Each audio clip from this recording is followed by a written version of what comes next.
കായംകുളം താലൂക്ക് ആശുപത്രിയിൽ ഫോറൻസിക് സർജനെ നിയമിച്ചു.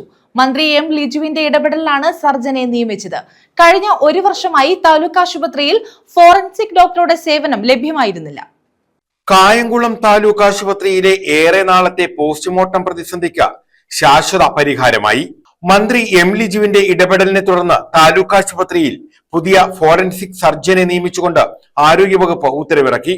മന്ത്രി കെ മുരളീധരനോട് എം ലിജു ആവശ്യമുന്നയിച്ചതിന്റെ അടിസ്ഥാനത്തിലാണ് നടപടി.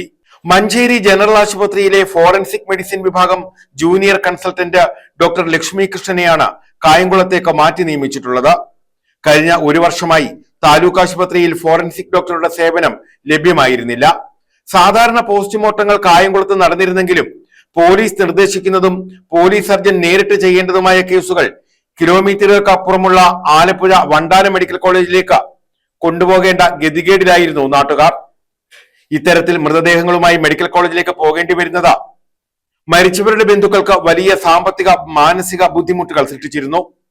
ഡോക്ടറുടെ അഭാവം നാട്ടുകാർക്കിടയിൽ പ്രതിഷേധങ്ങൾക്കും ഇടയാക്കിയിരുന്നു. വർക്കിംഗ് അറേഞ്ച്മെന്റ് വ്യവസ്ഥയിലാണ് 6 മാസത്തേക്ക് ഡോക്ടറെ നിയമിച്ചിട്ടുള്ളത്. ഇനി മുതൽ പോലീസ് സർജൻ ചെയ്യേണ്ട പോസ്റ്റ്മോർട്ടം നടപടികൾക്കായി ആലപ്പുഴയിലേക്ക് പോകേണ്ടി വരില്ല.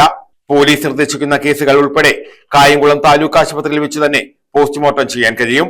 പോലീസ് സർജൻ HOD പരിശോധിക്കേണ്ട അപൂർവം കേസുകൾ ഒഴികെ മറ്റെല്ലാ പോസ്റ്റ്മോർട്ടങ്ങളും ഇവിടെ തന്നെ പൂർത്തിയാക്കാം. News bureau, Kayamkulam.